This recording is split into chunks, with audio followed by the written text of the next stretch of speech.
magandang umaga po sa inyong lahat. Pati ako gusto ko na maiyak eh. Alam niyo kung bakit? Sayang. Sayang ang pinaghirapan ng ating ama, ng ating Pangulo, Mayor Digong Duterte. Sa panahon ng 2016, nang siya'y naging Pangulo, nasa kanya lahat ang pinakamahirap na nangyari, yung COVID-19.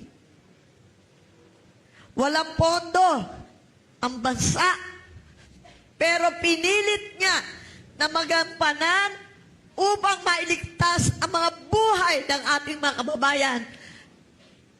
Nakita niyo noon, ang dami namamatay.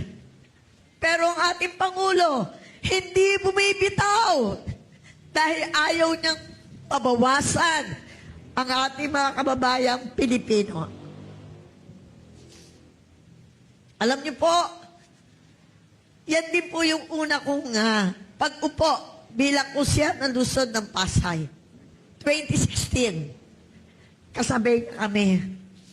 At iyan po hindi pinapasok sa Pasay ng aming mayor dahil kalaban. Siya po'y dilawan hanggang sa nagpapalipat-lipat ng kulay hanggang naandito siya sa kabilang partido. Pero kapag na po lalaban ng ating magiting na Vice President, lilipat din yon. Kaya ngayon, marami na pong gustong lumipat. Nag-uumpisa na ang mga politiko ng koneksyon kung paano lilipat sa ating minamahal na Vice President, Inday Sara. Sabi nga po ng ating Pangulo Tatay Digong, iba siya, iba si Inday. Anak niya, pero magkaiba sila. Sapagkat si Tatay Digong, isang abogado, naging piskal, naging alkalde, naging congressman, kaya alam niya kung ano ang paghihirap ng ating mga kababayan. Dahil nag-umpisa siya sa local government. Hindi siya nag-umpisa sa national government. Kaya alam niya ang damdamin at pulso ng bawat isang mamamayang Pilipino. Alam ang kahirapan. Nang siya'y naging Pangulo, alam niyo po ba ang mga mayors? Takot. Takot mangurap. Takot gumawa ng mga mali. Although, nakakagawa pa rin. Pero marami nangingilan. Dahil ang ating Pangulo, ang Tatay Digong, sobrang straight.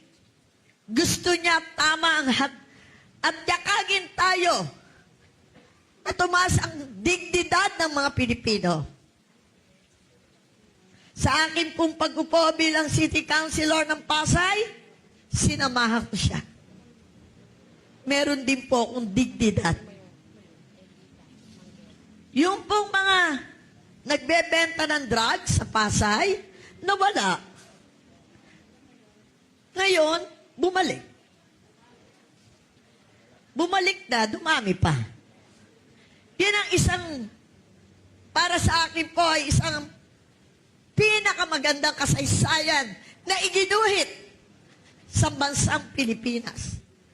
Na mabawasan ang mga kurap, mabawasan ang mga drug lord, ang mga pusher, ang mga adik. Kasi isa po yung basura ng lipunan. Napakahalaga na mabago natin yung nasa lower. Ano po ang lower? Tayo. Bago ang barangay. Bago ang mga kusihal at mayors. Bago ang Congress and Senador. Dapat pumali kasi mag-umpisa sa atin ang labang ito. Ipaglaban natin ang kinabukasan ng ating mga anak. Tulad ng gusto ni Tatay Digong. Ipaglaban ang kinabukasan ng ating mga anak, ng ating mga apo, at ng ating kaapu-apuhan. Lubnop na tayo. Dapa na tayo.